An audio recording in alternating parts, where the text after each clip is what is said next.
Okay, so this is the Wacom one. I just got it in the mail, and this is a really big knife, but this is the only knife that I have that cuts into things, and it works. So I really love this packaging. It's really colorful. Congrats to the Wacom packaging designers. This is a big one, and it's very pleasing. Okay, so here you find the little things that come with the Wacom.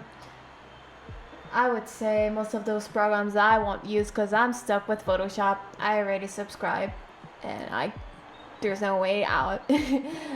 um, well, okay. Here you have the instructions for setting up. I really like this because you have it everywhere, and you won't be confused.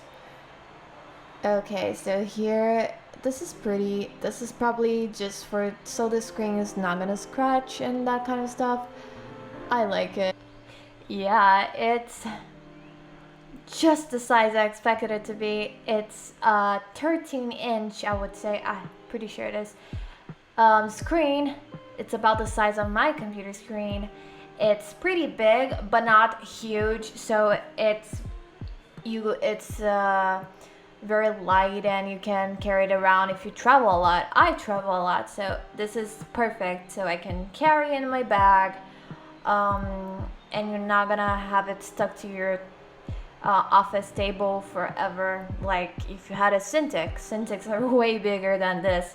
Even the smallest size that I would say it's kind of bigger than this.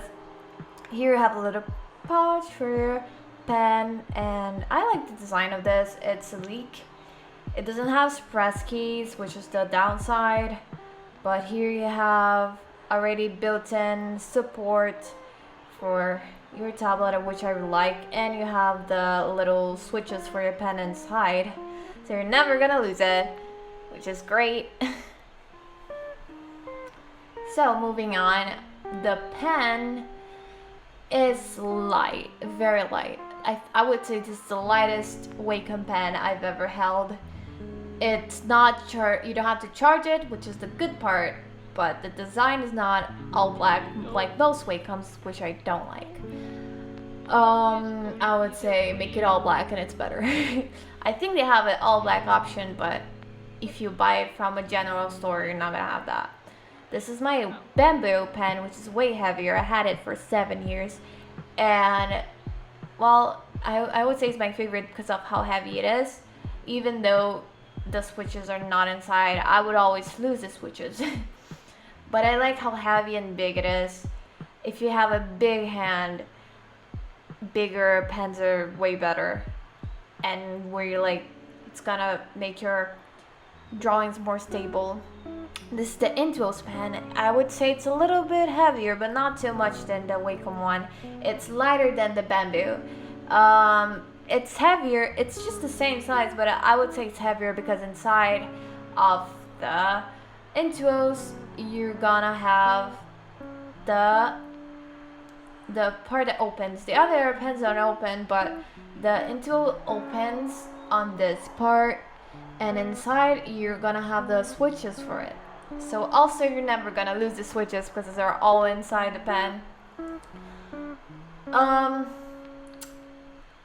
In my opinion, the best design is still the bamboo one, just because it's heavier.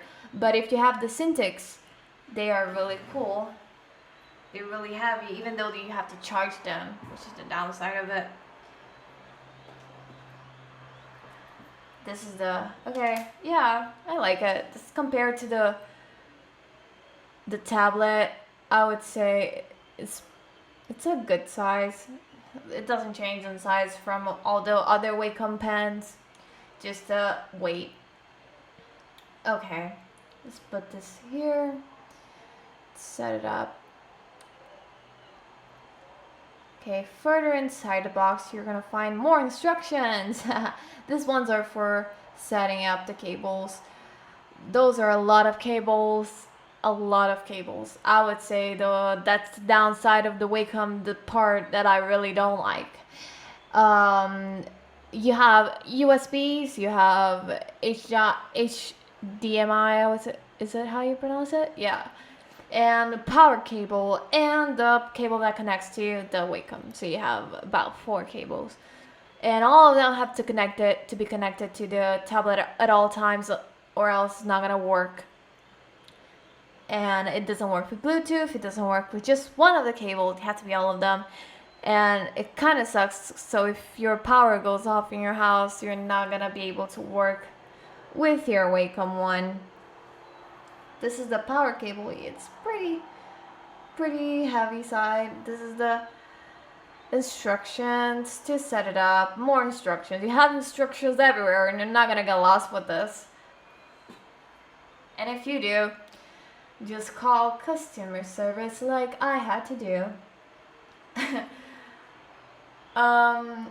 Here on the back, to switch the pen, you open the right side of the support, and you're just gonna put the little point on this hole, and it comes out really easily. I really like this design. I used to struggle so much to take them out. Well, and you're never gonna lose it. So let's just put this back, because I don't need to change it right now. This is how I always put it back. I don't know if it's the right way, but it works. So to set it up, I would say this is the trouble part, the part that no one likes, but everyone has to go through. You start off with the cable. You put this cable connected to your Wacom. It's the only cable you have to connect to your Wacom at all times, and the other ones you just connect to your computer and the power. Yeah, it falls a little bit sometimes. Setting up your desktop space for your computer, you calibrate your screen, you calibrate your pen, and everything should be well. I mean, I would say that everything already comes calibrated. You don't really have to calibrate unless you have in a specific way you like your pen calibration. Me particularly, I like mine to be heavier, so I set it up heavier because my strokes are heavy and I like things to be precise. Yeah, so the screen, I would say the colors are what bother me a little. The colors are kind of faded away. They're not as strong as you would say in a screen computer. But this is part because of the matte surface of the screen, so it feels more like paper, which that's the part I like about Wacoms. Still, if you really work with colors, if colors really bother you, then I would say don't get a Wacom until they fix this problem, because don't get a Wacom one, because I would say Syntix have a better color calibration, but this one just has a smaller, shorter range of colors.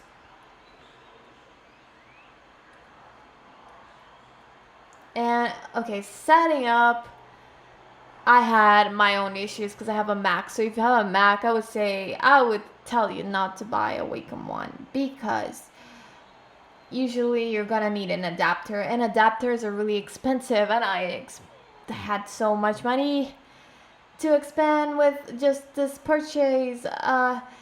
I should have bought something else. Personally, I would have stuck with my Intuos if I knew all the trouble I had to go through.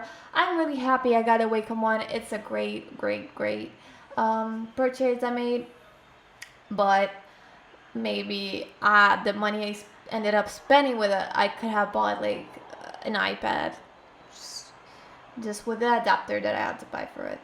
But if you have a Windows, it should be good.